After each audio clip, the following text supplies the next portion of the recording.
Hi viewers, டேஸ்டான chicken சுக்கா எப்படி செய்யலான்னு பார்க்கலாம் வாங்க. இப்போ இது போல் பொருட்கள் எடுத்து வச்சுக்கோங்க. 2 டேபிள் ஸ்பூன் கறி மசால் பொடி எடுத்திருக்கேன். 250 கிராம் சிக்கன் எடுத்திருக்கேன். போன்லெஸ் சிக்கன் எடுத்திருக்கேங்க.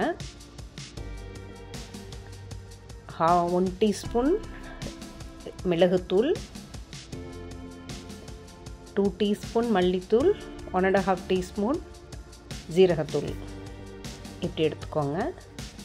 எடுத்து வச்சுருக்க வெங்காயம் தக்காளியை கட் பண்ணிக்கோங்க.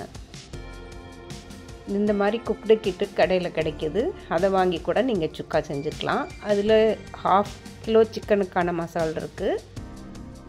நான் 250 கிராமுக்கான மசால் எடுத்து பாதி மட்டும் யூஸ் பண்ணியிருக்கேன்.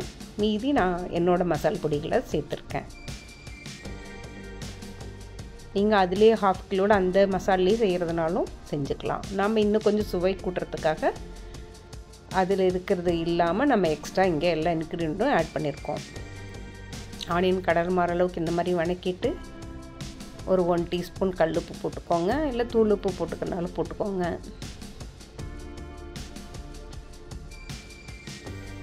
எடுத்து வச்ச மசால் பொடியை அடுப்பை சிம்மில் வச்சு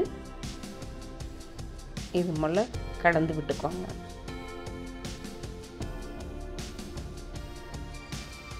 கொஞ்சோண்டு தண்ணி விட்டுக்கோங்க, இல்லைன்னா ஒரு 2 டீஸ்பூன் அளவு தண்ணி விடுங்க. ஏன்னா கொஞ்சம் ரொம்ப ட்ரையாக பிரட்டுவோம், சிக்கன்லேருந்து தண்ணி ரிலீஸ் ஆகும். அதுக்கு முன்னாடி அந்த மசால் பொடி கருவிடக்கூடாது, அதுக்காக ஒரு 2 டீஸ்பூன் தண்ணியை ஊற்றிருக்கேன்.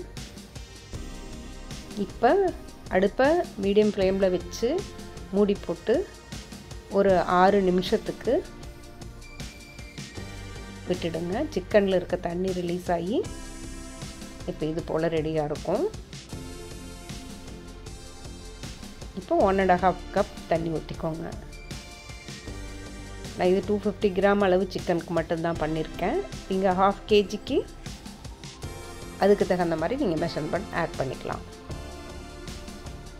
கொஞ்சம் ஸ்பைசியாகவும் பண்ணியிருக்கேன். இப்போ மூடி போட்டு ஒரு 7 நிமிஷம் சிக்கனை இது போல் கொதிக்க விடுங்க. மீடியம் ஃப்ளேம்லேயே பண்ணுங்கள்.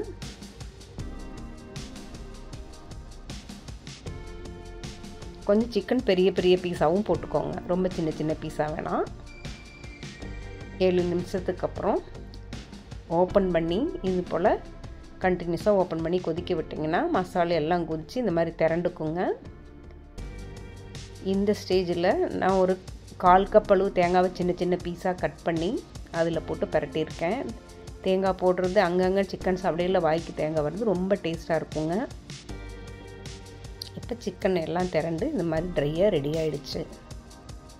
மல்லி இலை போட்டு கார்னிஷ் பண்ணி ரெடி பண்ணிக்கோங்க. இந்த ட்ரை சிக்கன் இது கொஞ்சம் மசாலாஷாகவும் இருக்க மாதிரி தான் பண்ணியிருக்கேன். நீங்கள் சாப்பாட்டில் போட்டு பரட்டி சாப்பிடலாம்,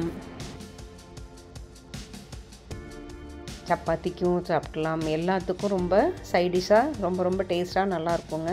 இந்த மாதிரி சிக்கன் சுக்கா செஞ்சு என்ஜாய் பண்ணுங்கள்.